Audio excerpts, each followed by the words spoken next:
Welcome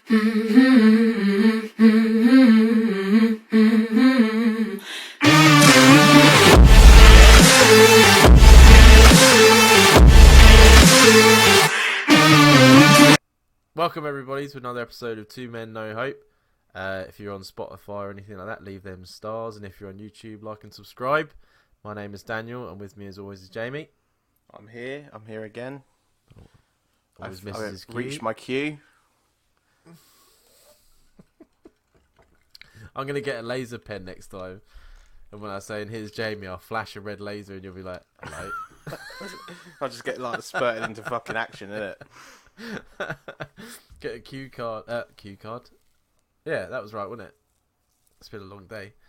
But so originally we had a different premise for this episode because this is coming out while I'm on holiday, and we were going to do Game Show Part 2, but God's saving grace has given us 3 emails in the span of like 12 2 minutes. hours. Yeah. I got one on the way home as I got out of the car. It come through. Oh, really? So, yeah, that last one came through as I got out of the car. But, so no need for game shows. We will still be doing one of my games because I work semi-hard on it and I want to get it done because I've been laughing all day about it. But we'll have emails, which is good because now we've got the Halloween special, and then it's been... Last week was the D&D episode. Yep. So we're back on our regular scheduled broadcasting. Yeah, because by this point, people will be 2 weeks without the usual premise. Yeah. Well, hopefully we had one. Enjoyed. The D&D episode is great. Hopefully people stayed for it because I understand now why so many people get into it. Like I was buzzing for a good couple of days after that. Mm. Yeah, because once you funny. start getting going on it, it's quite funny. Like at the beginning, I was janky as fuck and didn't know what I was supposed to be answering. but then when you kind of just like loosen up a little bit, it was actually quite fun because you could just do whatever. Yeah, I had a great laugh. I don't think I could do it with like strangers. Like Jim, like we said, he runs groups and things like that.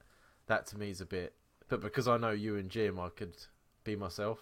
Yeah, and I feel as though people would take it really seriously. Where obviously me and you were just like went full survival mode instead of. I'm pretty sure though that's about 95% accurate to what we would have actually. Almost 100%, yeah, 100%. But I tell you what, we never fucking died, and that shows you 4 alien movies. And every motherfucker dies, but me and Jamie get in there, nothing. Exactly. Ground zero, we were out. The thing is, they wouldn't have made a film about us, Dan. Do you know why? Because they couldn't have continued it into 6 films because we'd already killed everyone by the time we'd got to the fucking plane. It's because people don't like winners, Jamie. That's what it is. That's people what it is, yeah. hate winners. I was telling people about the janitor. Oh, the yeah. janitor that we... I can say this now because it was last week. The janitor that we kneecapped. And I was saying to people, like, just before we were leaving, Jamie's like, I leant down and whispered in his ear. That cracked me up. That killed me every time. It's just not enough just to paralyse him. And yeah, and then like when we're talking to like the woman, and and I'm like, by this point, me and you only speak to each other non-verbally. Yeah. Because we've gone into like savage mode. It's just like eye movements. Yeah. And when the acid from the alien one, when you're shooting it, takes out her bralette as well, shows her cleavage. I'd say that whole scene would have been a great scene in a film. Oh, like 100%. I bust out and I shoot it, and you do the Matrix. But yeah, so we've got a lot for this episode, so we'll just move on because I can't give you an update because technically I'm not here. So yeah, you're loving this, aren't you? Yeah, I am. Yeah, I'm on holiday, getting my fucking chicken sandwich and my shawarma. Good to think Shawarma. about it today, man. I make myself hungry. So we start with this one. So he obviously loves the podcast, because why wouldn't you if you didn't message in? And he saw us on YouTube, which I think is great. I love it when I know when people are coming from, and YouTube is just another place for us to sort of put the podcast out there. So it's good that people are actually watching it. It's nice to know, it's like, since we put the effort in. The video's like an hour and something long. Like, I spend a lot of time on YouTube, but it's very rarely will I sit and watch someone for an hour and a half. Mm. So power to you. Thanks very much. So he says, I know you dudes work in retail and did not enjoy the customers, no, because they're all wankers, who are now listeners. I would say it was like a 70-30 mix in it. Like 70% were like morons and dickheads, and thought the customer's not always right, guys. Do you know what I mean? Like, people need to forget that, because they're fucking retarded. I know we shouldn't use that word. I always say, but I always used to say, like, you could have amazing customers all day, but it's the one arsehole cunt that ruins your fucking day. Yeah, And that's it. Once that one person's ruined it, you can't get back. no, exactly. You know what I mean? So he says he works in a fish market in the mornings, and I hate it more than anything. I apply for jobs all the time, but never get anything back. Do you think I should just accept being stuck here, smelling of fish and sweating my arse off for less than reasonable pay? No, mate, I feel your pain. Or my family is back home, and I think to myself, shall I go back and go to college and learn something back home? But I hate being in India with the family, because all they get is questioned over not being married, which is a whole other problem. That's a whole other email for another day. He says, keep up the hard work. So that's hard, because like, at the minute everyone's applying for jobs. Well, my brother's trying, and he's not getting anything back either. I wish they would just like a text message, right? Like, if they've seen, like, you should get a notification when they've read your CV. So you know that at least they've looked at it. Like, because that used to piss me off. When you're doing online shopping, you get an automatic email instantly saying, like, your order has been received. Yeah, there should be like a similar service going. This could be something that me and you put together, Dan, start a business, isn't it? A similar service going when the CV's been uploaded and so it's been looked at, it's been checked, so it's like double ticked, like on a fucking WhatsApp or something. So you know they've read it, and if you don't get a response, then you know that's the response. See, LinkedIn do a thing like that where if they've searched for job applications and you've gone up in that search, you get a message, and it will say you've been in this many searches this week. That sort of thing. Yeah, half a can of beer and I'm burping already. But do what everyone lies on their CV. I got someone else to write mine. I didn't lie on it. I got someone else to write it because I'm terrible with my language. And but do you remember the ones we used to get in the co-op that used to come in, and the kid would be like 18, 19, and you look at his CV, and it would say, I speak 4 languages. Yeah, I'll be like, alright, mate. You're fucking, yeah. You're fucking... Why would you want to work in the co-op when you could speak 4 languages? It's better money to become an interpreter for the airport than it is to fucking... Do 4 languages, like yeah. Do something in retail. What I think it is that there's loads of jobs out there, but it's not necessarily jobs that are... I don't like in the experience I had leaving co-op and going into that cash job and then going into what I'm doing now, that experience was like, because I had a mortgage at the time, I shat myself because I was like, what the fuck am I going to do?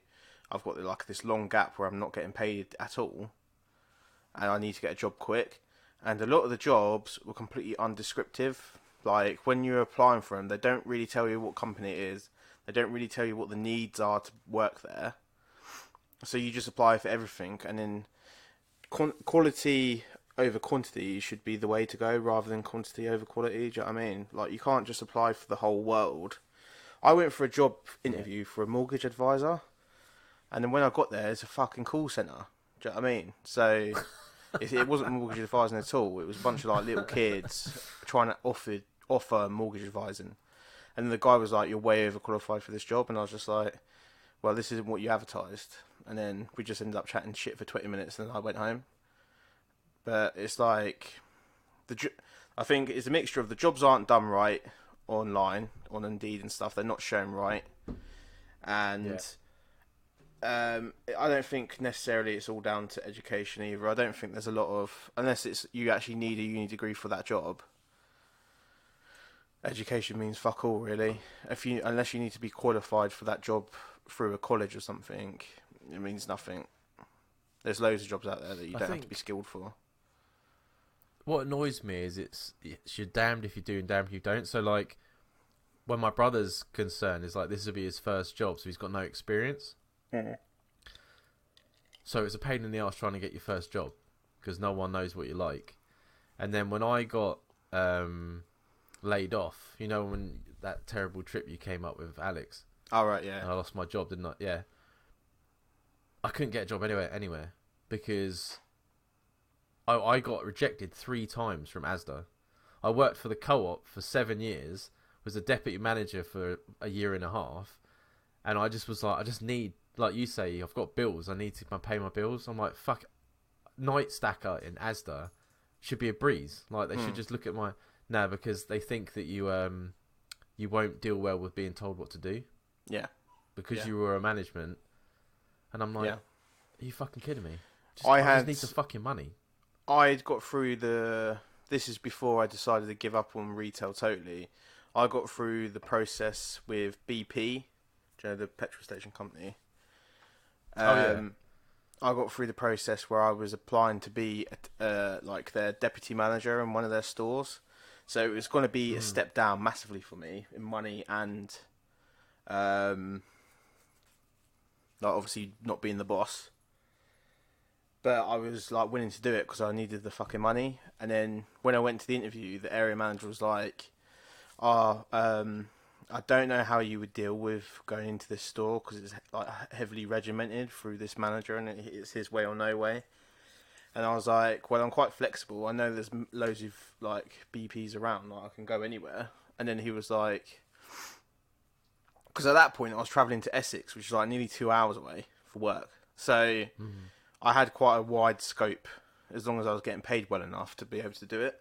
And then he was like, we'll see, we'll get back to you. And then, do you think I ever heard from that cunt again? No. He's basically told me I'm overqualified, but they didn't want me. And I was like, I don't interview well at the best of times, so then I just put it on myself and then went into like a depression that I was fucking useless and all this stuff. And then I went from that to a completely different sector where I was doing security work, moving money around in like armoured trucks. And I hated that job, really hated that job because of the hours and driving. I don't like driving. But then that job led me to go into what I'm doing now, and I enjoy my job now, innit? So it's tough. I think it's always a process. You can apply. Yeah, you can apply and apply and apply, but I think if you're young enough and if you've got the opportunity to go back to college, I don't understand why, because I'm sure you'd be able to go to college here. I'm assuming you're in UK because you said back home is India. If he's able to work here, he would have a visa to be able then he to should be go able to to college go as to well. College, yeah. So I don't know why you wouldn't just do it here. I know obviously, but then there's the thing about money, right? Like we said to the previous listener that was the janitor that wanted to go back to college. Like obviously everyone has bills. You need to put a roof over your head. If you've moved over here on your own, that's true. You might have to. Maybe you don't. Maybe you can't afford to not work and do college. Yeah, I think if you're happy here, keep applying. That's what I'm doing at the minute because I don't like what I'm doing just because the pay really with everything that's going on. But just keep applying, man. That people say in it like the right time, right place. So if I was you, I would just keep applying. If you don't want to move back home, which I wouldn't. If you've moved here, you want to be here, right? Exactly. And if you're getting grief from your family being set in their old ways, don't bother. There's plenty of jobs out there. You just have to keep going for it. And maybe I get grief from my mum because I haven't had anything yet. She wants a baby. Well, she wants a grandkid, not a baby. And I'm just like, I'll just go out there, mum. I'll just, I'll find one of them ones that, what do they used to call them? There was for a brief period of time, there was a group of women that used to go out and they used to like sleep with guys just to get pregnant and then never talk to them again. I can't remember what they called them. Oh, I don't know. I've never heard of that. Yeah, there was like a thing of it in like when I was back in Luton. I remember reading about it, where it's like women that want to have a baby but they don't want the partner, so they'll just go out and have sex with someone just to get pregnant, and then they're happy as Larry. But then you're creating a problem like 20 years down the line where that baby wants to know who his baby dad is, and then you have no idea. At least if you had some kind of inclination, you could tell them if they needed to know. Yeah, see, I want the opposite. I want to find someone that just wants to have the baby and then just pass it on. Give it to me. I think that would happen. Please I and think that's thank you. quite easy to find if you find the right person. Yeah, but I haven't got enough money to like pay him. Oh, like a surrogate. Because that's the whole thing. Yeah. Because otherwise I would just go down that line. Because I'd be quite happy to... I'm not getting any younger, man. You know what I mean? The clock is a-ticking. You got plenty of time. But unfortunately for women and that, men can go a lot later in life before we have to start worrying about things that way. Yeah, but I never wanted to be a fucking 50-year-old dad. Nah, of course You know not. what I mean? Of course not. But, yeah, I would just keep applying, man. Like, it's just that process, isn't it? Like, you just got to keep grinding away at the job you're at until you find something better. Yeah. There's always going to be something better. And as Dan said, like, just do a little tinkering with your CV. Yeah. I had a mate who went to uni and he was like, do you want me to rewrite it? I was like, please. So now I just update it with like the jobs I've got. Yeah. And he wrote like a couple paragraphs about my character, which was true, but he just worded it better than me going, I'm a grafter. Yeah. And that's, I mean. So, which isn't yeah, a bad just thing. But like, there's actually services out there that help you write your CV and stuff. So, I mean, it doesn't cost much. Yeah. They stopped doing it in schools though, because I said to my brother, I said to him, I can send you my CV and you can just, delete what you need to delete. And I was like, did the school not help you write one? He's like, no. That's like, weird. What the fuck are they doing nowadays? That's what my first one was. They wrote it. My first one out of school was I got sent to some fucking place in town. I can't remember. It was called like Connections or something. And they're the people that put my CV together, and they got me into my first college through my CV. I remember that's how they did it. Because I was like, I couldn't do any of that shit in it. Like, I knew what I wanted to do, but I was completely fucking too stoned to know what the fuck was going on around me.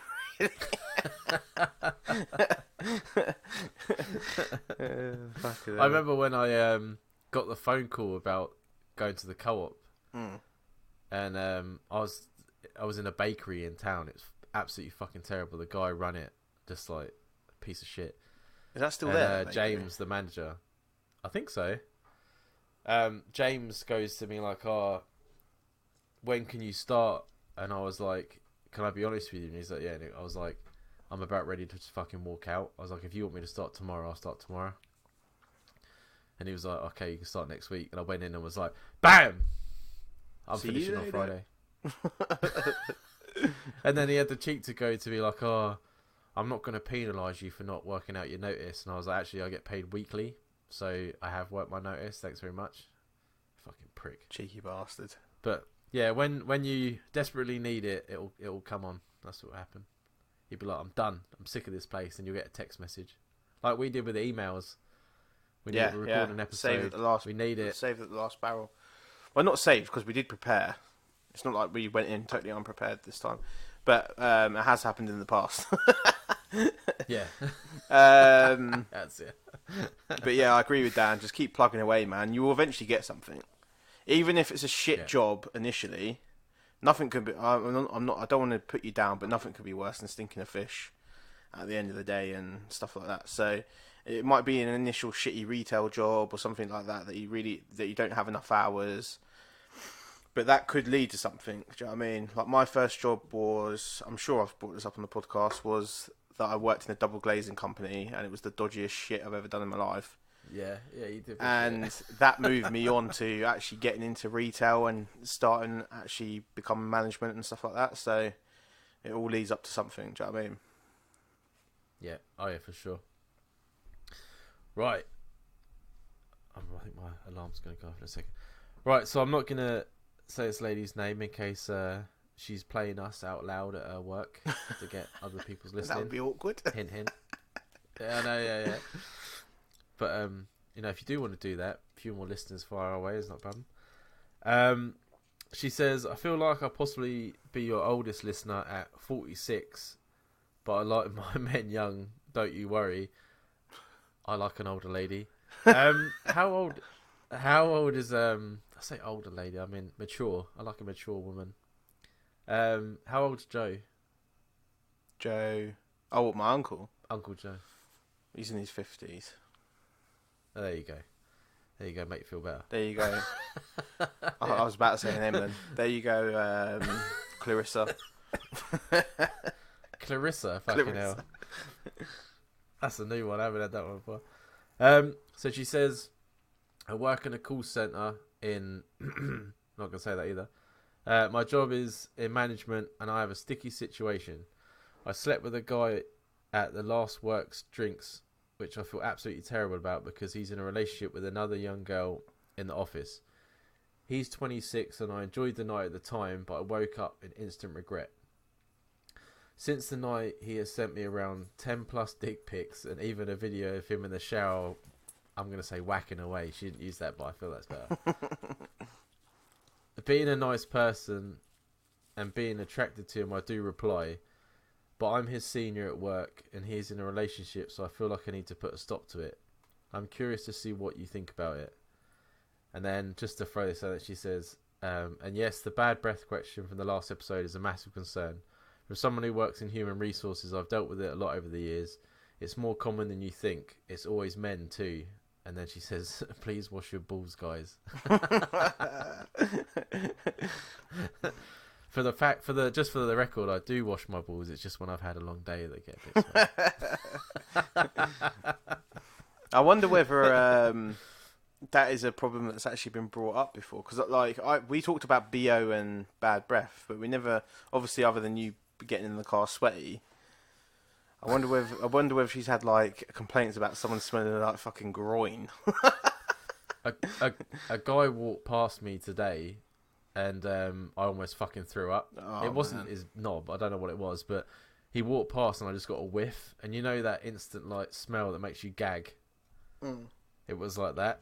And I was like, holy fuck, that guy fucking stinks. Oh, on something that happened. I don't think I brought this up yesterday. I was going to bring this up yesterday in yesterday's episode. I had a very similar situation to this. It wasn't to do with my hygiene. But when I turned up to work, I have like these plastic overalls. Plasticky overalls, yeah. And because they're my own overalls, I bring them home and wash them. But Charlotte, in her organisational skills, decided to put my old overalls that are due repair, that I had to fucking sew them back up because I ripped them, on top of my overalls that I'd washed. So I turned up Monday morning.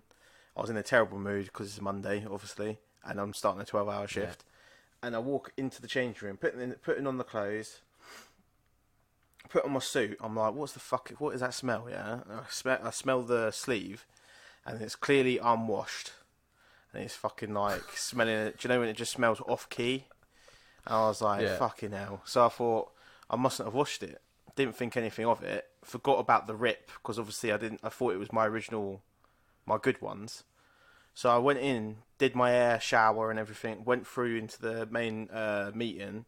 I was standing in the meeting and someone was like, oh, what's happened there? I looked down I've got a huge rip, probably about 6 inches rip on the side of my fucking suit. And they're like, "Oh, you can't be in the clean room with your clothes exposed." And I'm just like, oh. So instead, I've got half an hour, 45-minute drive home at that time in the morning. Instead of driving home, Oh, you had to go get the other ones? no. I was like, I said to my boss, "These are my two options, innit?" I said, "I drive home or I duct tape my fucking suit shut." And he was like, "Okay, see if the duct tape will work." I tried about 12 different tapes and I ended up on this luminous yellow, like floor tape. That fucking stuck to me like glue, innit? And I had to put that over the 6-inch hole. And then I just walked around with this musky smell and a fucking solid side from the duct tape. It was, Mate, you're like a fucking homeless tramp. yeah, Monday was a fucking bad day, man. That's mental, man. I can't believe that.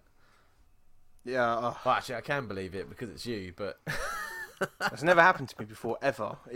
But I blame Charlotte, but she obviously didn't want to accept the blame for that.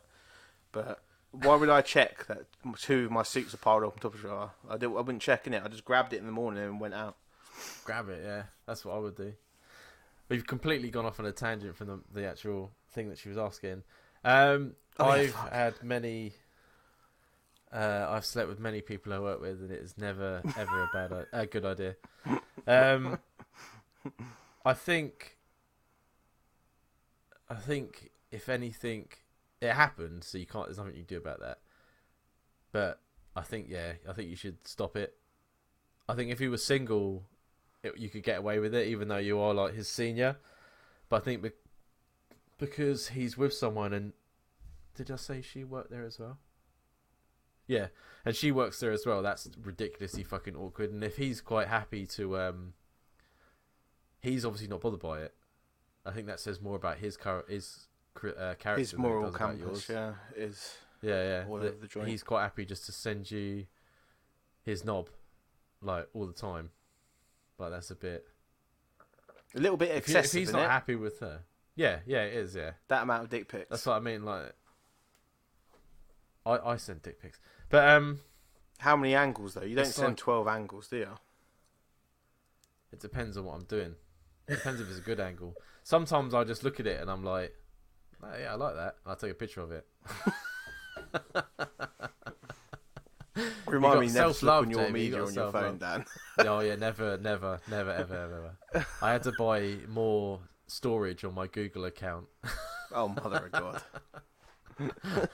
But yeah, like I said, I think that says more about him, that if he's not happy with the woman at the office, then he should just break up and then it doesn't matter. But the fact that it happened and you're the only one that feels bad about it shows, yeah, you are a good person, whether you helped it, you know, do what you did. Things happen when you're drunk. Things happen. No. They do, Dan. They do. No, I hate that excuse. If it was going to happen, it would have going to happen anyway. The alcohol just made it so you were less it broke down barriers. But that is almost the same situation to what I was. I was in a worse situation because I worked with the brother of Joanne. Oh yeah, we told about the story about. So she should really already know my answer. Like I stuck with Charlotte because me and Charlotte were right together. But Charlotte wasn't doing what this guy's doing. This guy's actively just looking for a bit of fun on the side. If he has no ambitions of splitting up with the other girl, which by the looks of it he doesn't, he's just looking for an easy side thing. And to him, it would probably be a bit exciting that he's with an older woman, because I would have been very excited at 26 to be getting with an older woman. So just treat it as it is. It was a situation that happened. Nip it in the bud. Tell him that you can't continue to do that. And if he gets weird about it, then you have to pull rank. Yeah, how can he get weird about it though? Because you've got all the power at the minute, because he's the one that's in the bigger shit. Yeah. You know what I mean? If he flips out about it, you just go fucking tell her. It's what he cares about at the end of the day, isn't it? It's what he cares about. Yeah. He might try and blackmail, because he thinks that your seniority is it seniority? Is that a word? Yeah. In the job mean something, but at the end of the day, it happened outside of work hours, so it means fuck all. So don't even worry about that. I don't think he would. I think he's just. I think he'll go back to his box. You said he's excited. Yeah. I think he'll just be like, all right then, which then shows you even more how much he thought about you, which is not a nasty thing to say, but yeah, I mean, you think he? To him, it's a casual encounter that he's trying to continue. Yeah, exactly. He's not interested in anything else, just the fact that it happened, and he's like, oh, I want to try again. So, yeah, I'd give it up. 100%. Unless it was like ground shakingly, like thunder rattling the windows, good sex. I won't worry about it. But I think it's awkward anyway. Like if you do it once, then it's done. But if you keep doing it, like we've said before, like you always get feelings Eventually. and whether yeah, and like you said, you found him attractive and stuff like that. So do you really want to get deeper in it and then see him with her on like lunch breaks and stuff like that? Yeah, it will hurt. The only person it won't be hurting at the time, as I said with that previous question before we've had in the past, is the only person that's not getting hurt is the person that's playing both sides. Yeah, for sure. I said to you before, didn't I, when I was working at the airport, the reason I left was because I slept with someone there, and then she decided to fucking get with someone else, do someone else at work, in front of me. I couldn't physically be there anymore. So, I previously got myself in so many situations where everything started off casual with me. I was always like, oh, this will last a couple of weeks, and then I'll move on to the next person. Then I'm like, go full blown, feeling psychopathic, 6 months relationship, and then I'll end up getting bored and moving on. Do you know what I mean? So you do catch feelings. You'll be thinking that you haven't got it, but you do catch feelings. So nip it in the bud before it gets there, innit? Yeah. And if you're done with him, you've always got our email address, and I'm single. I knew you was going to say something when I saw the tone of the email. I was like, he's going to fucking say something. And I do wash my balls. That is the thing for the... You know what I mean? I'm going to have to check the emails now, making sure you're not sending balls pics to this fucking woman. What, to show that they're clean? Just like holding a baby wipe to it. Like, yeah, I'm about to... You like that? You like what you see? Like, speaking to people on like dating sites, you'd be shocked at how many of them, when I say like, about bad dates, and they'd be like, they turned up and they were stinking. I'm like, are you fucking serious? Like, this is the first time you're going to go and meet someone, whether it's a coffee or anything, and you're not going to bother fucking having a shower. You'd at least shower. I think there's common decency to fucking shower before you go and meet a new person.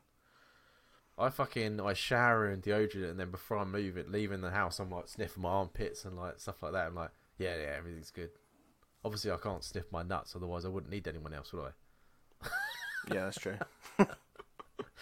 Doing full on yoga, crutching myself aside, but yeah, no, I think you'd feel better if you just gave it up.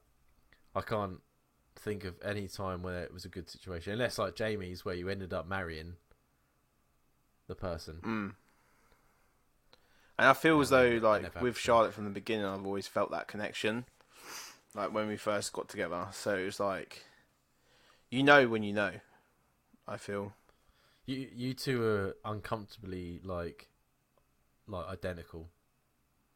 Yeah, and that's why Sarah, her friend, kept trying to fix us up before we'd even before I'd got into the situation I was in and stuff. Like, she was initially trying to get us together. Like your stories of like when you're both drunk and that is almost like you've just like separated yourself and it's two Jamies going out drinking. To be honest, I know she ain't gonna listen to this, so I'm gonna say it. Yeah, she's worse than me. I think she is worse than me when I'm out drinking. I can stay like at a good level where I'm not too like screaming at people. Charlotte gets screamy, like shouty and screamy. I don't know what it's all about. You go like placid. Yeah, I turn. Like, when you get to, like, in that- fact, I become more mellow than I am when I'm sober. You do, yeah. You're just sort of like almost retarded.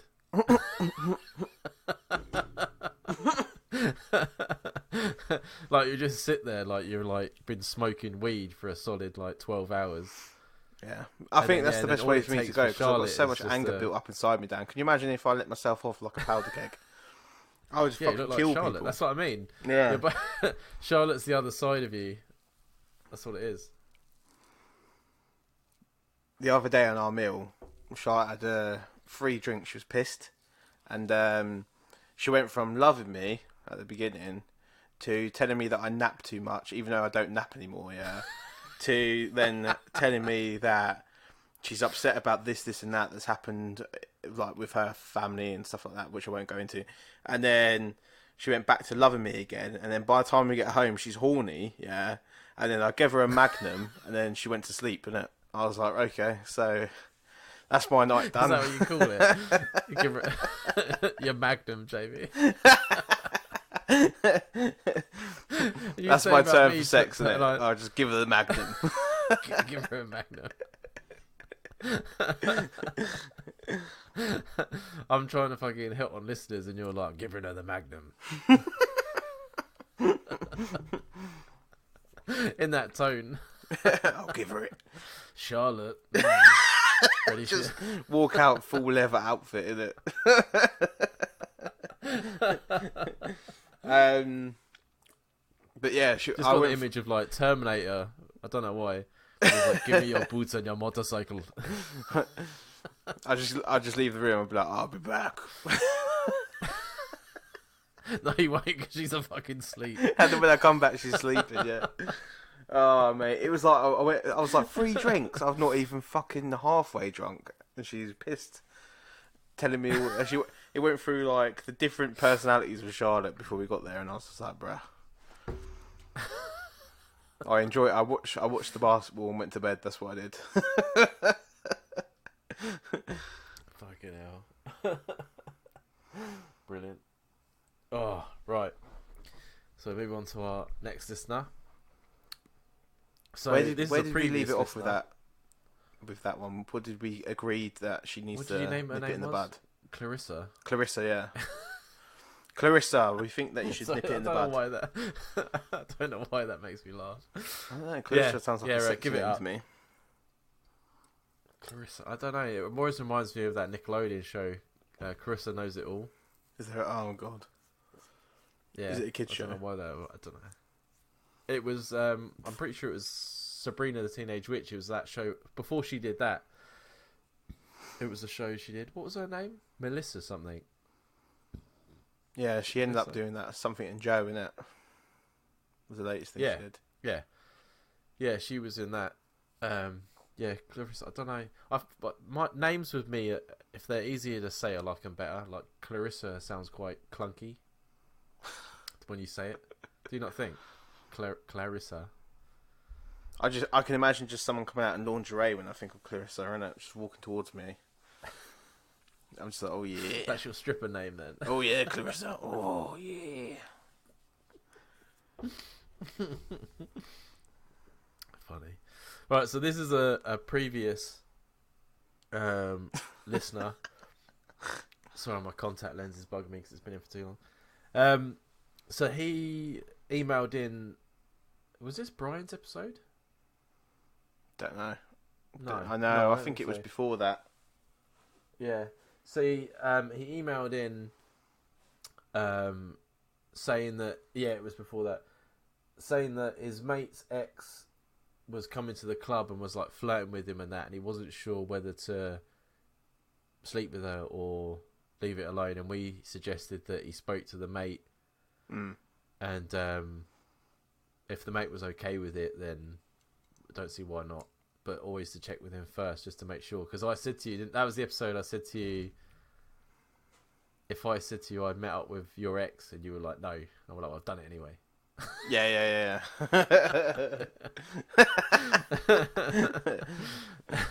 So he starts, he says, I followed your advice and lucky I did. I think we need a board up somewhere that's like ticking how many people say that our advice was good. At the minute, we must Just be so, like, when I think it's like 6 out of 6 replies, isn't it? Surely. When I'm having a bad day, I'll just look at the board and be like, yeah, I'm not a complete fucking idiot. And I'll just be like, who the fuck is Dear Deirdre? Because we're out here fucking saving lives, to be honest. Two men, no hope. See it in the papers soon.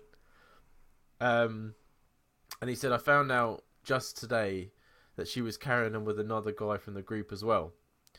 And she also sent her ex, my friend, a video of them two together. So it was all just a ploy from a crazy bitch trying to make him jealous. I'm so glad I wrote in time, and I seriously considered getting with her. But we stopped that. Save some lives there, save some lives. Safe to say the woman has been shunned from the friendship group, and we didn't let her get between us at all, which is good, because you shouldn't. I'll tell you what, yeah. 6 years. Said it to you earlier, Dan. 6 years, and this crazy fucking bitch, yeah, is still trying to get this guy jealous. 6 years later. She's mentally ill. She's got to be mentally ill.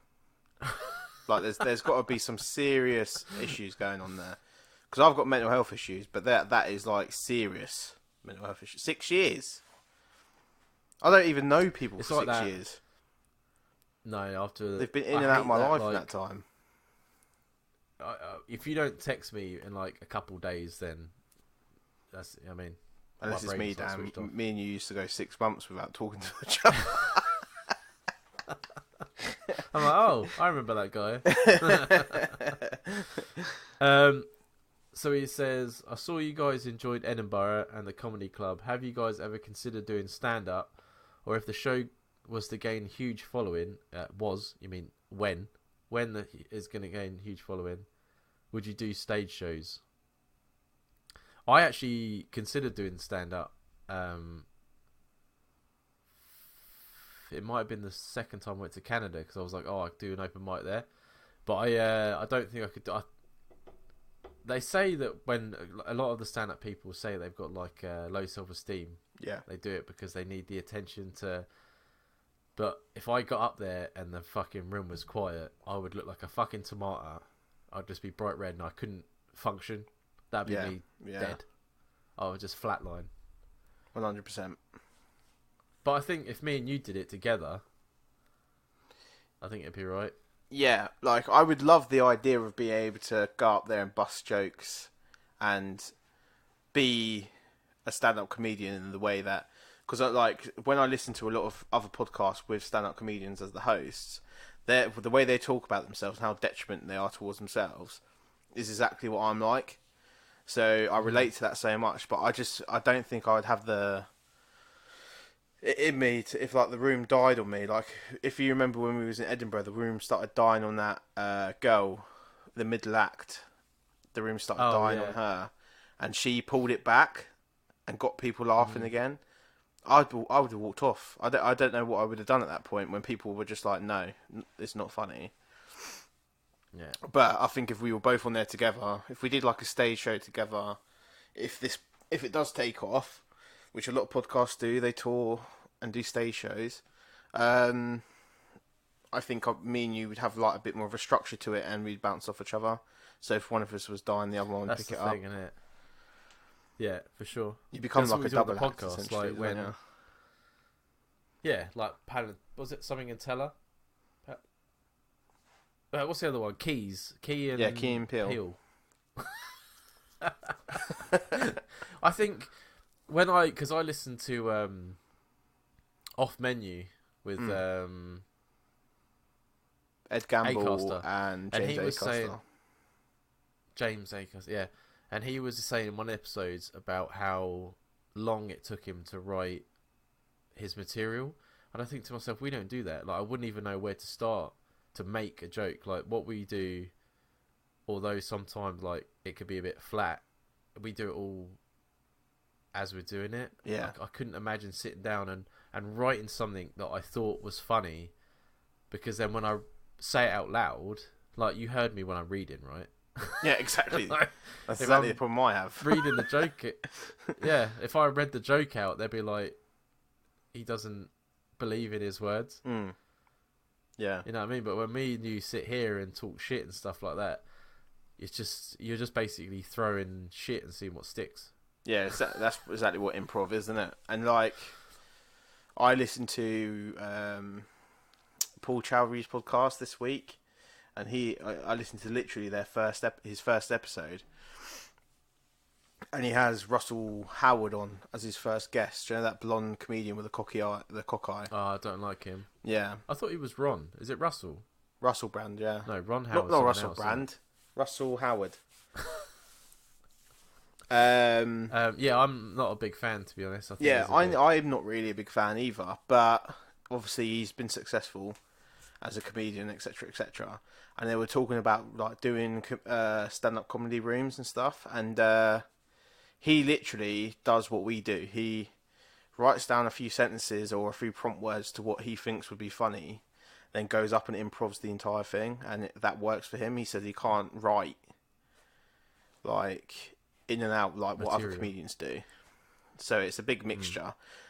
Like the main thing that I dislike about stand-up comedy is when you go to like the lower end gigs, like the Fringe Festival and stuff, where they're doing like the comedians coming through. There's always some cunt with a guitar that wants to sing you like a funny song, and I like funny songs. I hate it.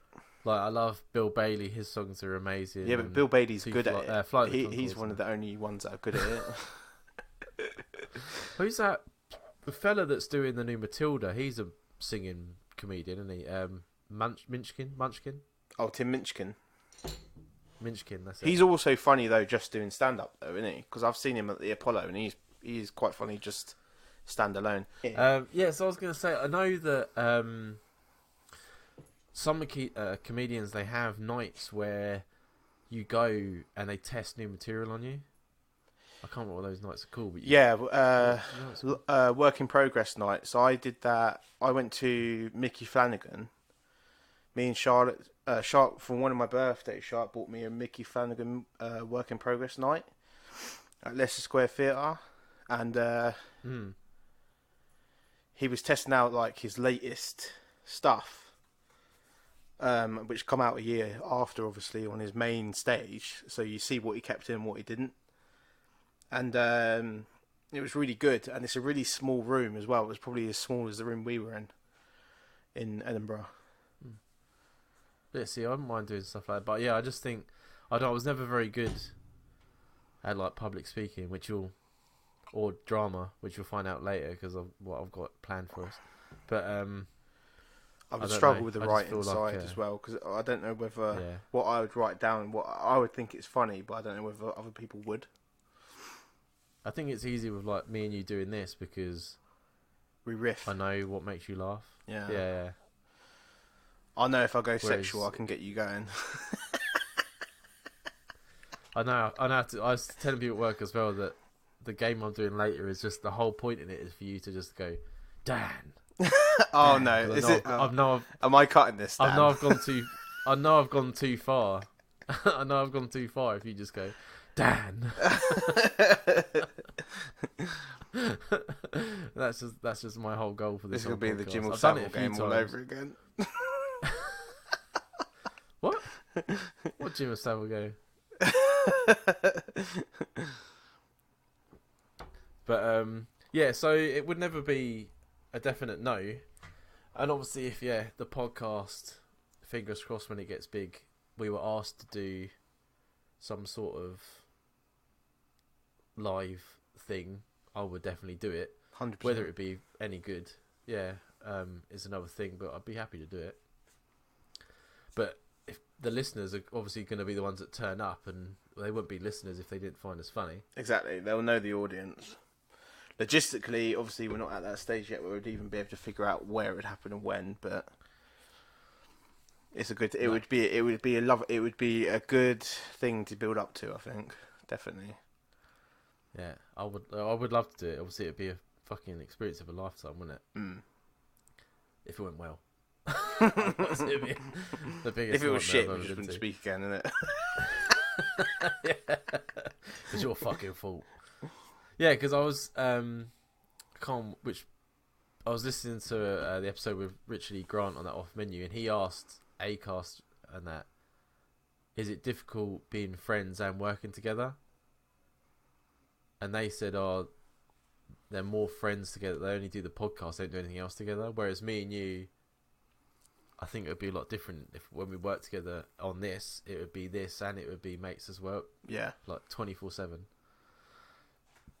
I think To be honest. what the thing that we're doing well at the minute of balancing is me and you have our own private conversations that aren't just this. If we were to just end up just doing this, then the friendships lose into the podcast, if you know what I mean. But me and you would still talk to each other normally anyway. I think it would still work because we live miles away from each other. So when we're not doing this, we'd be doing separate things anyway. Yeah, exactly. Yeah. I think that's the key in it. Mm. Because I'm not moving back down there, and obviously you're not moving up here. So No. I thought about that before. I was like, how would we even fucking do it? Like, would we have to get a studio like in the middle, and then like Travel up once a week. every now and again, Or travel down once a week. and record God knows how many episodes, and then fuck off and It would be like Fuck, what Brian that's does, just where later. he was saying that he does 6 episodes in one sitting or something, and then we'd have to for you to try and keep that going, you'd have to have guests on all the time and stuff, so you have new like energy in the room. Because I would not be able to record for 6 hours straight and still have something to say to you. I'll just be like, by the end of it. yeah. He said the same, though, didn't he? He's like, just kill me now. Yeah. But yeah. So if you want to see us do stand up, I'm sure one day it will happen. As long as this keeps going.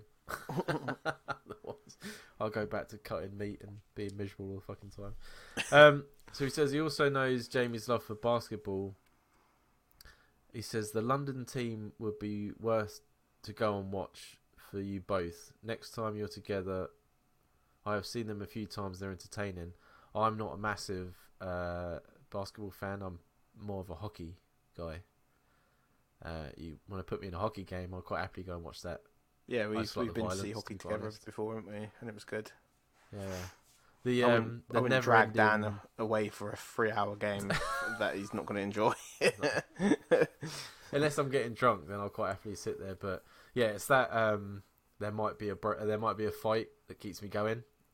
It's why I never could get into football. I tried rugby because I'm in Scotland. It's all right.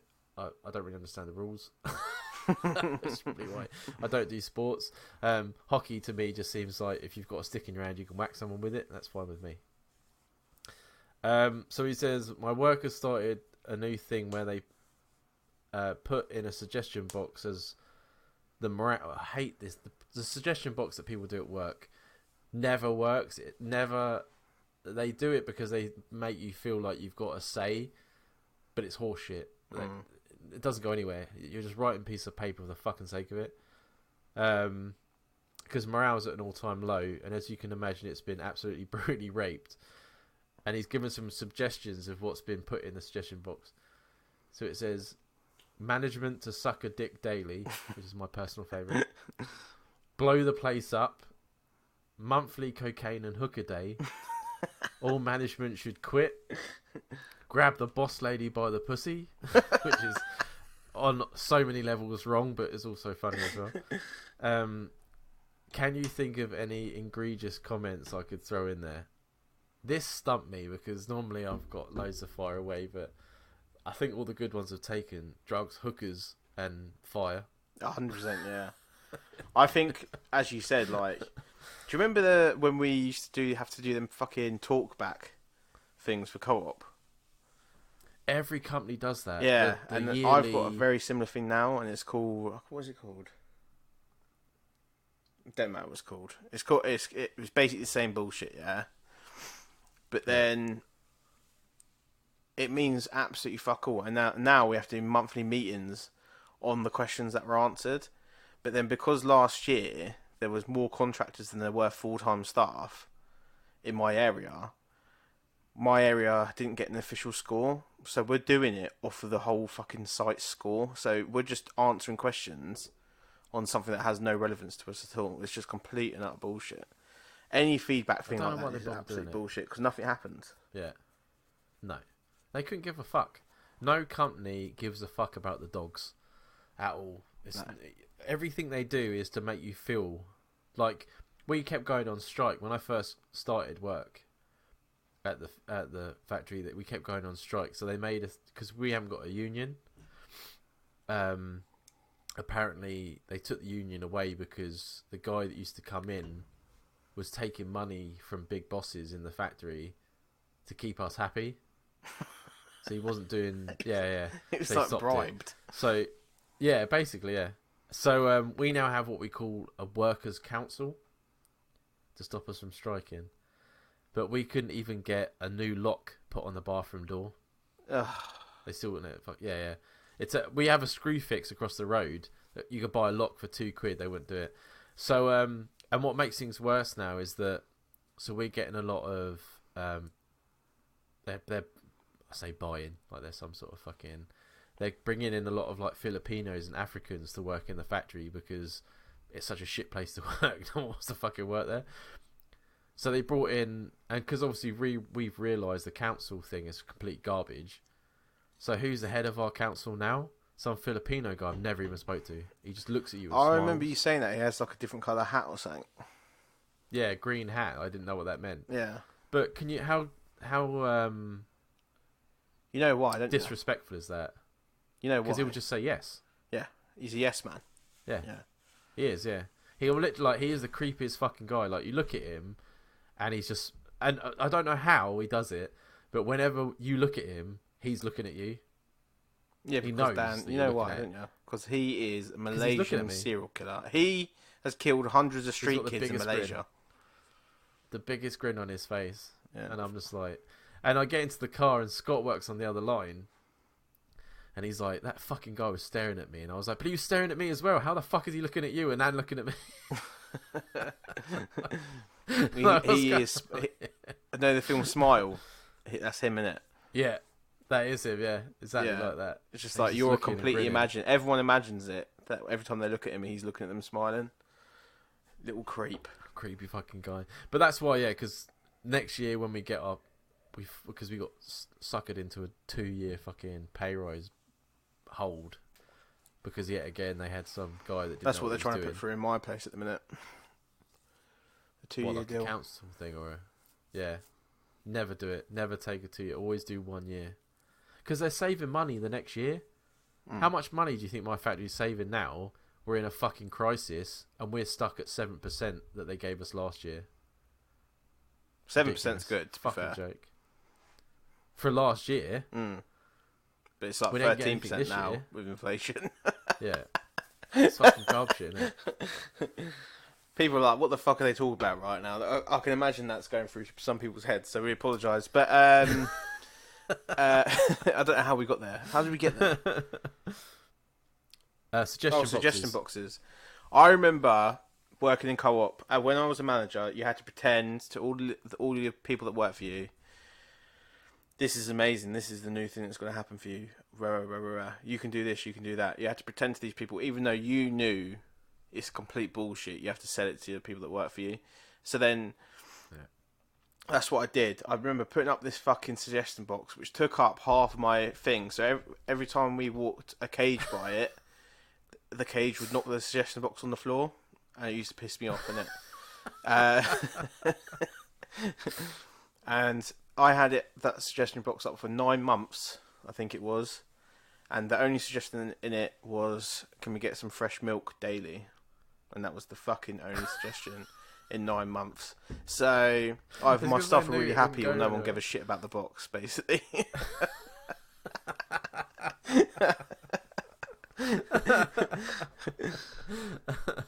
That's mental. That pretty much sums up how much these things matter. So, yeah, suggestions of funny things to put in it. You could like test the water to see if anyone's reading it and put like a name of someone, be like, "Oh, Bob smells like shit. Can you tell him to have a shower?" And see if someone actually comes down and was like, "Your name was coming to the suggestion box, and you smell like shit. Can you please have a shower?" Talking about BO at work. Ask for crazy stuff. Yeah, like what I would do would be like, I'm watching you, because that will freak whoever it is out.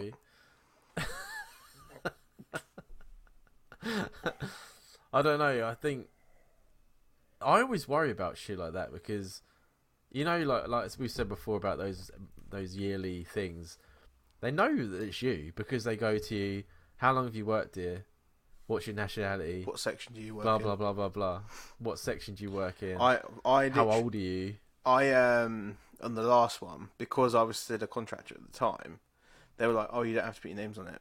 Yeah, I just put my name at the top of it because I thought you fucking know who I am. And you were anyway, like, so "I love it it. doesn't matter. I love it. I love it."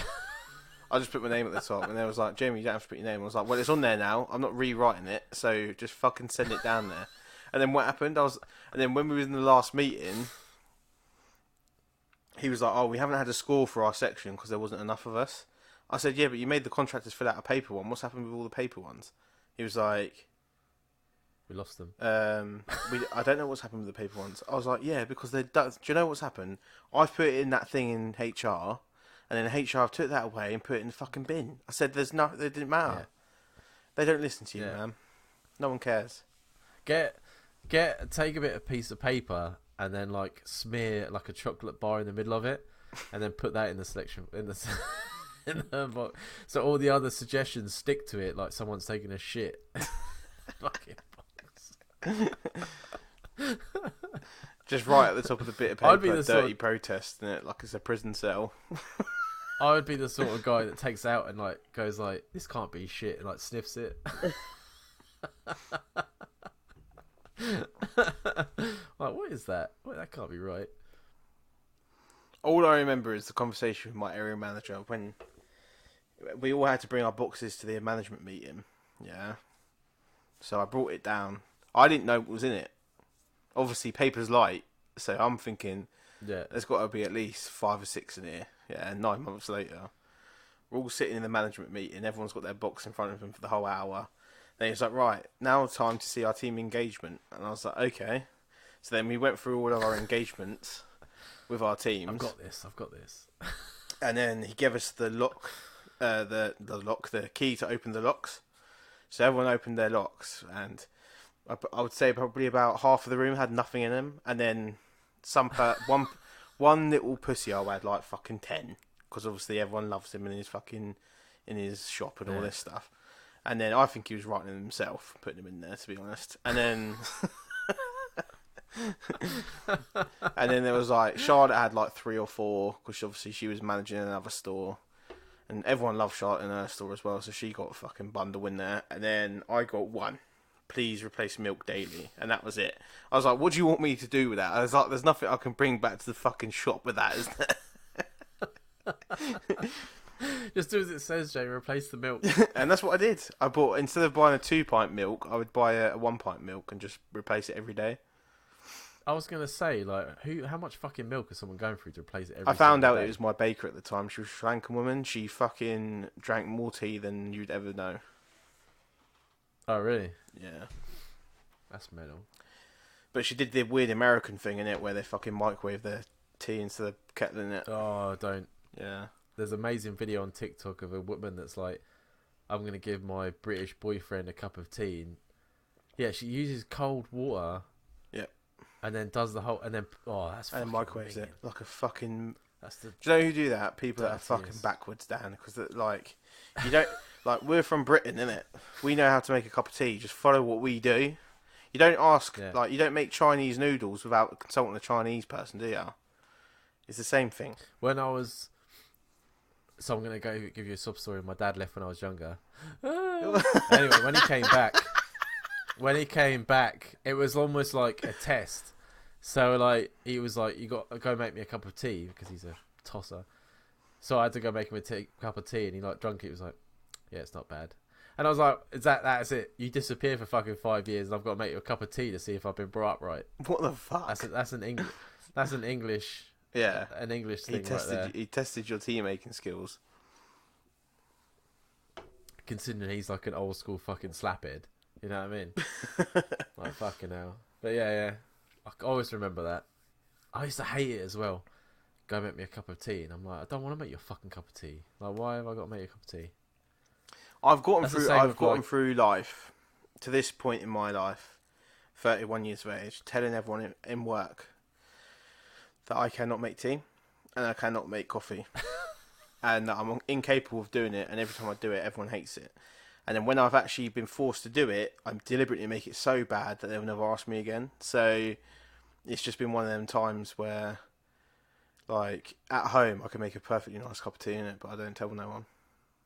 No one finds out. It's different for the people though. Like when I first started drinking tea, why are we talking about fucking tea? When I first started drinking tea, I used to have it really milky, like to the point where there was no tea in it. And then as I got older, everything gradually gets less, like the sugar gets less. When I went to a school trip when I was younger, who the fuck gives 12-year-old kids cups of tea? But they did, and I used to drown it in sugar, and then I used to drink the tea and then spoon the sugar out that was like hot and milky, and like eat it off the spoon. That's how much sugar was in the bottom of that tea. Yeah, but English people and their tea. English people. When I went to, as a good story that ties in with tea, when the first time I ever went to Canada. Jim, it was like the first night. I was fucking tired as fuck. Jim took me to meet his mates, and we were in this bar, and I was sitting there, and they brought over shots, and I was like, "Oh no, I don't do shots." And they were roweling up, and I'm like, "I don't do shots." I'm tired. You know what I'm like when I'm tired. They love shots. I don't do shots. Yeah. So I gave it to someone else, and then all of a sudden, the barman brought over a cup of tea, and I was like, "That I will have." I sat there in this bar in front of all of them. You just become a cliche in front of everyone. I wouldn't have the shots, but I'll take a cup of tea and I put the milk in and everything. And I was like, oh, that's pretty good. Thanks very much. Cheered me right up. In the days that I used to get bored and go on to like chat roulette and Omegle and stuff like that, and I would be chatting to random Americans. As soon as they heard my accent, it'd be like, "Oh, tea and crumpets, tea and crumpets." I'll be like, "Mate, firstly, I like both of them, yeah." I was going to say I fucking love crumpets. But secondly, no one speaks like the Queen other than the fucking royal family. Do you know what I mean? Like, we all have, like, totally different accents, but that's just how they hear us, isn't it? And then when you hear an English person on American TV, it's so off-putting. It is so off-putting. I'm just like, how have they found the most British person in the fucking world to play that part? They couldn't get like a Scouser. And then do you know when I was watching Wrexham FC? Yeah. Mm-hmm. Wrexham FC is obviously the team that's been bought by Ryan Reynolds and Rob McElhenney from Always in Philadelphia. Always Sunny in Philadelphia. They bought Wrexham FC, which is in North Wales. But these people sound English, yeah. And it's a Disney Plus show, like documentary about how they go through everything and how they do in the league and all this stuff. And every time their main shooter, their main forward guy, striker, is Paul Mullin, who's a Scouser. And every time he comes on the fucking screen in it, they put subtitles on him. I love it when they do that. And I'm like, I can understand what you're saying. Surely the Americans can understand what you're saying. But then I think about it, and people don't understand my dad. And my dad's been living in England for 30 years, and they still don't understand what he's saying. So some people are quite bad with accents. I, in a way, are quite good. But I can hear them. But if someone went to me, "Where do you think he's from?" I couldn't do that. You know what I mean? That's a completely different ball game. See, I've discovered recently that I can tell, because I've started. There's quite a lot of the new engineering stuff that come into my work are Romanian, and I can tell a Romanian accent off from nowhere. Like, see, I couldn't do that. There's Polish and like Lithuanian stuff. I can't really tell the difference, but Romanian I can really tell the difference. We've gone way off fucking key here. We have, yeah. I don't even know how we got to this point. Right, so one of the games I had for the game show, I saw another podcast. I'm not going to plug that podcast again. And is I've taken some scripts from movies and I've altered it all so it says Dan and Jamie, and I've changed so it doesn't know if it's a woman or anything like that. And we've got a table read it, basically. And you've got to try and figure out what film I've taken it from. so you can see how bad our high school drama was. From how the fuck do you find a script? By the way, You just Google it. just Google it and it's there. Some of them are easier, yeah. Some of them are easier than others, and some of them are a pain in the fucking ass. Like one of them, it depends what format it's in, right? So like I just copied and I pasted it into something else, and sometimes it's all nicely cut up and everything, and it takes me 2 seconds to change everyone's names. And one of them was a lot longer. The scene I was thinking of was a lot longer than I thought it was, and it just copied it in block text. So I had to break the whole fucking thing up. It took me like 25 minutes to break the whole thing up. It did my nut in. So I'm hoping that I broke it up properly, because then when you start changing people's names, it throws you off. Yeah. So then you don't know where things start. So I hope you haven't got any lines that are supposed to be my lines. Well, we'll soon find out. So we'll do it this way. Pick from. I've got 5 scripts. Pick 1 to 5, and we'll start with that one. Let's go 3. 3. Can I click on it? Yeah. So if you see someone else's name, that should be my name, just to throw you off. Right. Unless it's Arnie, that's part of the thing. So I noticed like your Harry, should be Dan. Right. Okay. So I'll set the scene. So the place is a mess. Wallpaper's peeling off the walls. The carpet is threadbare and filthy. In the corner we see a miniature worm farm and a large terrarium filled with dirt and worms. Here are a couple pieces of haggard furniture and stuffing spilling out all over gashes. Out of the gashes. I didn't change that. That's just terrible writing. I got fired again.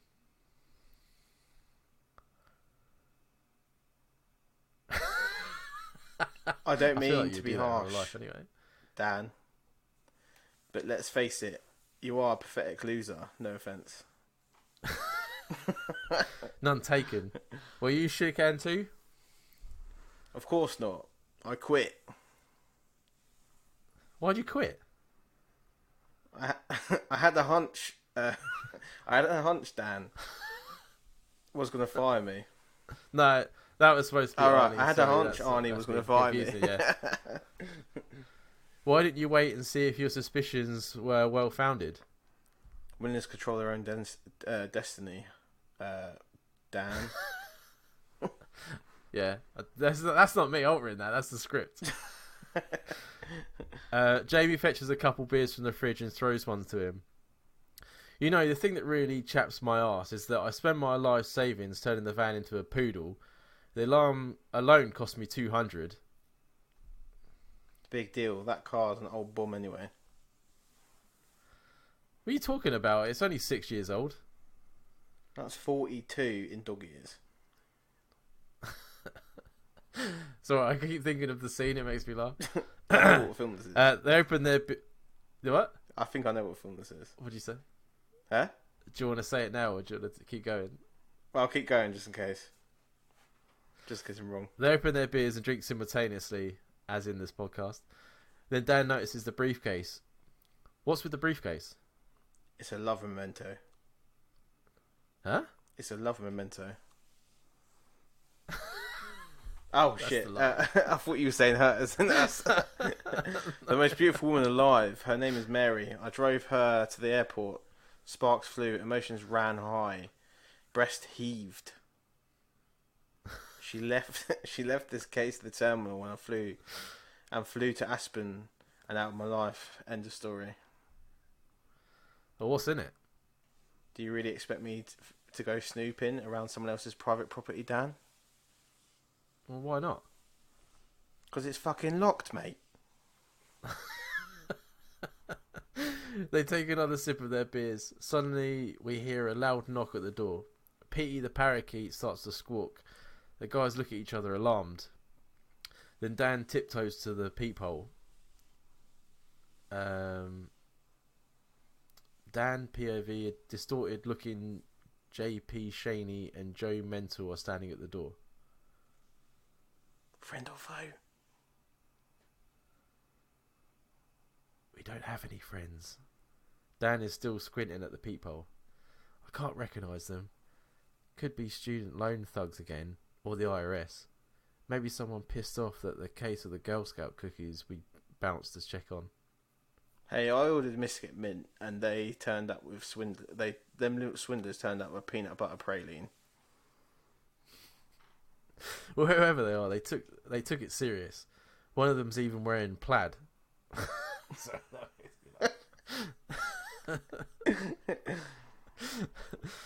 That's a whole.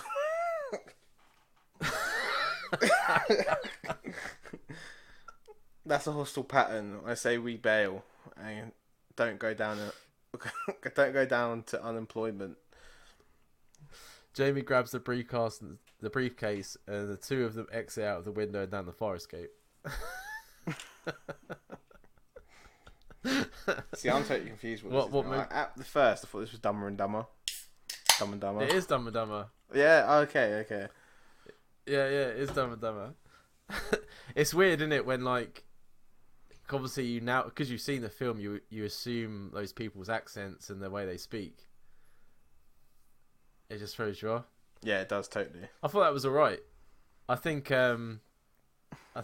you were a bit wary of what you were gonna say. I was a bit scared. That's yeah, what I feel. I I think you should just let go. I started, what was it, improving, Dan? I started adding your name in and swearing when I shouldn't just swear. That's fine, man. That's absolutely fine. The listeners obviously got to try and figure out what the movie as well. Yeah, exactly. I think when I missed out the Dan and you said Harry, or I said Harry, I think that gave it away massively. Harry and Lloyd. Right, go on then, pick another number. Let's go number 1. Because this would have been your initial idea. Would it? Oh, wait for my tablet to connect to the internet again.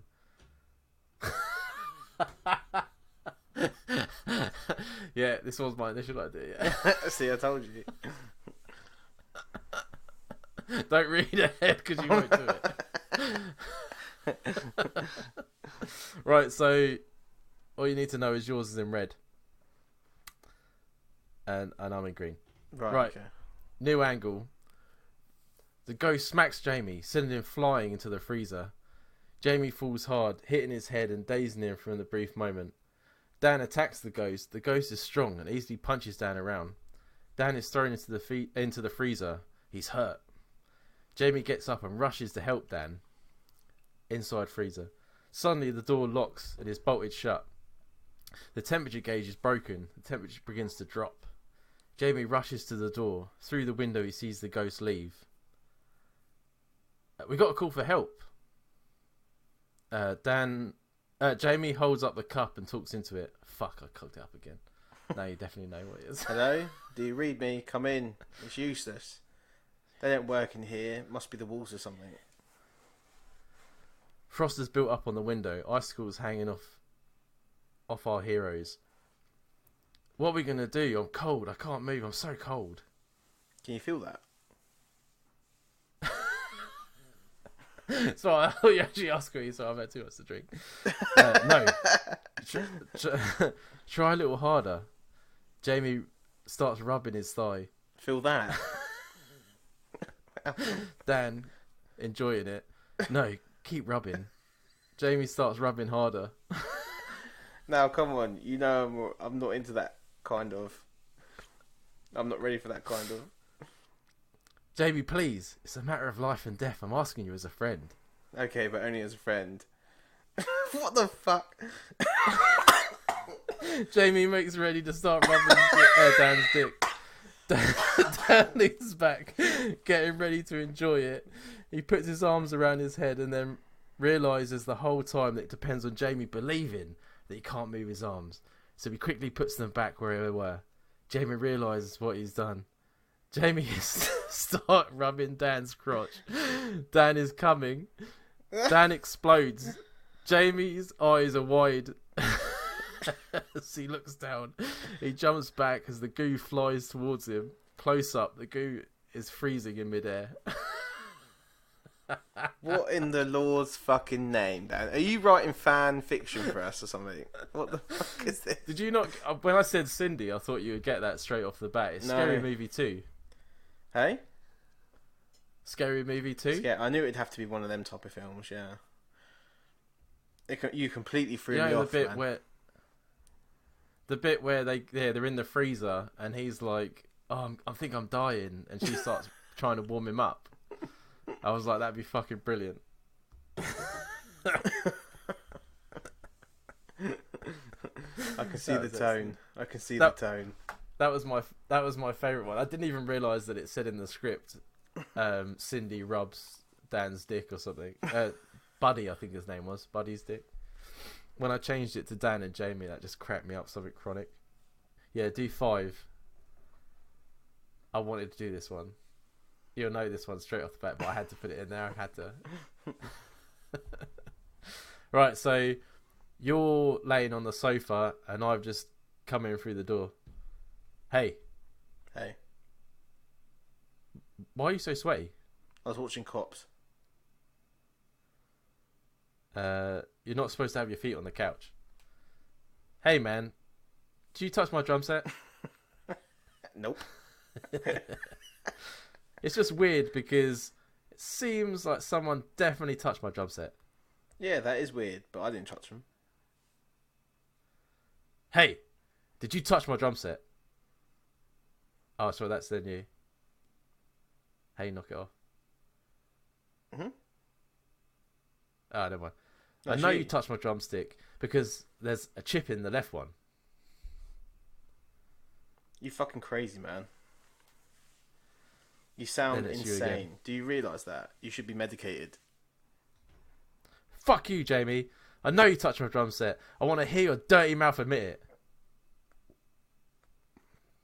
You get out of my face, I'm going to round kick your ass. You swear on your mother's life you didn't touch it. I don't swear to shit. That's because you fucking touched my drum set, because I know Cops doesn't start till 4.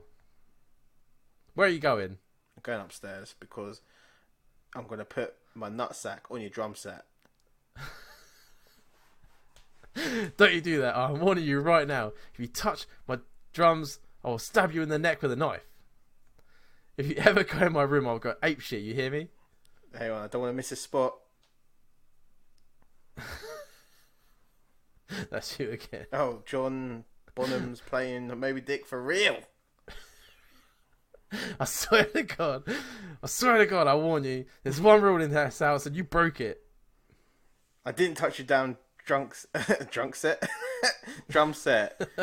I'm pre-diabetic. You fucking fucker. I'm gonna rub my balls on your mum's face. Come back here, I'll kill you, son of a bitch. Your drum set's a whore. I teabagged your fucking drum set. Well, my drum set's a guy, so that makes you gay, you fucker. We all know what that was. 100%. If no one knows what that was, it's obviously Step Brothers. If you've never seen that film, I feel like fucking go watch it. That film was fucking brilliant, and that's the scene that everyone knows. I feel like Jamie could have give a bit more percentage in that. So if you want to hear us do that again, I think you should send an email in. I could have what? I feel like I was giving it a bit more than you. Fuck off, Dan. I was fucking throwing it right in there. I feel as though I was doing well. You got to remember, you read these before. I haven't read them before. Yeah, but I assumed you already knew it. I could have done that without the script. Oh, no way. I've watched too much TV to be able to read the script straight out. There was another one, but I think we've gone on for too long now. I think it's the other one was Scream. Oh, it was right. going to be the phone call between me and you were going to be yeah. Drew Barrymore. That would have been brilliant. So, that was an eventful episode. You found out what Jamie's acting skills are like towards the end, which I'll apologise now for before anyone starts sending in complaints about my terrible script reading skills.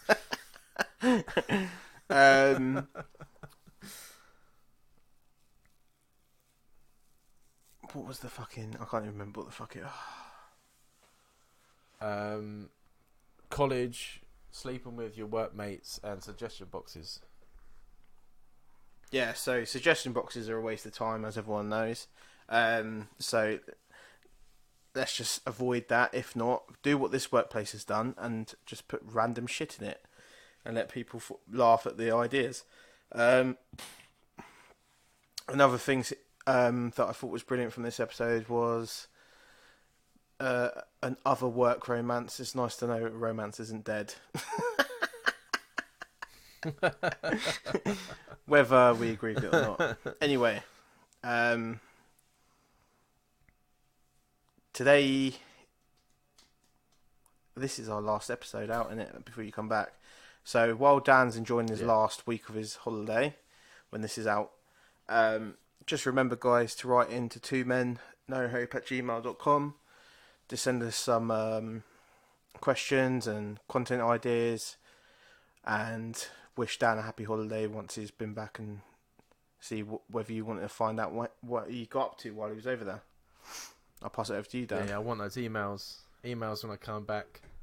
So this week for No Hope Has Got Talent, we have Sean Graham, who sent in a song, and he sent us a small bio, and it says he's a singer-songwriter from the historical Falls Road in West Belfast, Ireland.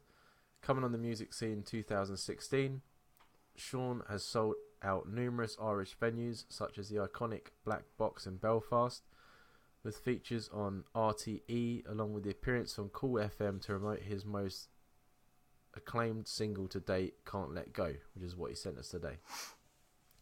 The track was recorded and produced in Graham's home city of Half Bap Studios and produced by Graham Davidson. I should really stop reading these things when I've had too much to drink. In the early days of his career, Sean also had tracks produced by John Rabbit Bundrick, American English keyboardist, best known for his work with The Who and associates with others including Eric Burdon, Bob Marley and The Wailers. And he sent us also a review of one of his shows. Graham is a singer-songwriter with the writing ability that is superior quality of his age. His stage performance is electrifying, an entertainer from head to toe, with all the qualities you would expect for a star.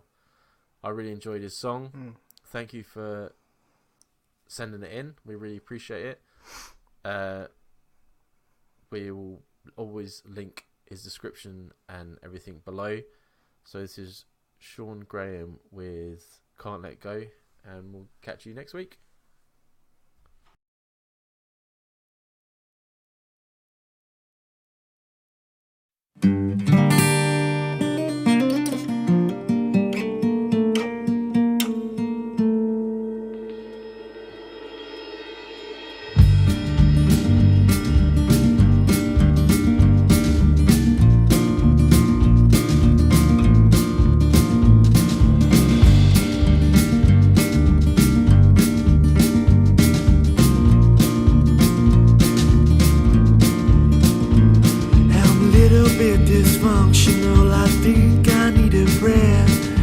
Sometimes psychological, physical despair. I'm a little bit deluded, man. I think I need a rest. Far away from these old streets to let my mind digest all the things that I've been through and all the things I've seen. I tell you life's not easy, man, but I swear I'm keeping keen. Only do for others who would do the same for you now. Behind every rainy cloud lies a white and shade of blue. My heart is telling me yes, my mind is telling me no. My girl said just move on, but my soul just can't let go. My love is slowly crying, the dream is slowly dying. I wonder will she ever know just how much I love her so.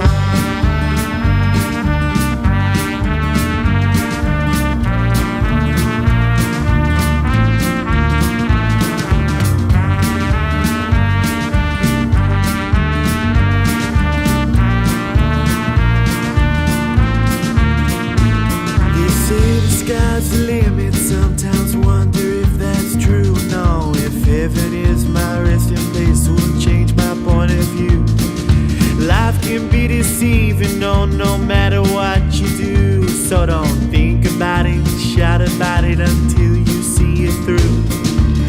My heart is telling me yes, my mind is telling me no. My girl said just move on, but my soul just can't let go. My love is slowly crying, the dream is slowly dying. I wonder will she ever know just how much I love her so.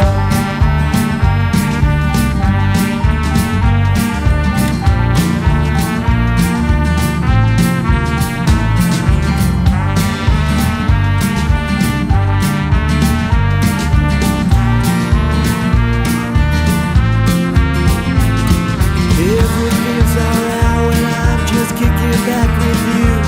With stupid little cigarettes, you know we're seeing through.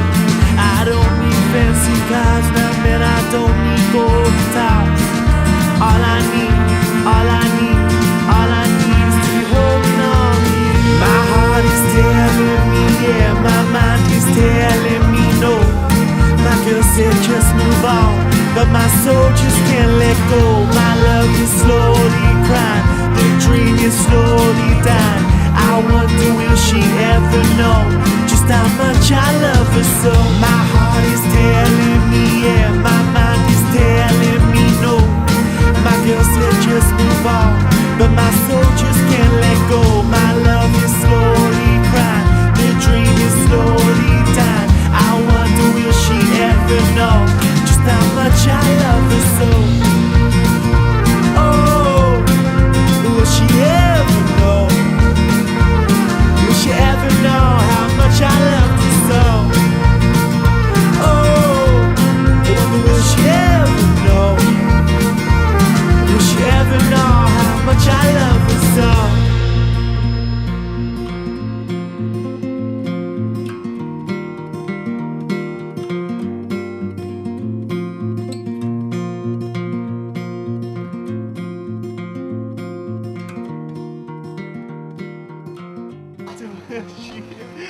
That's right.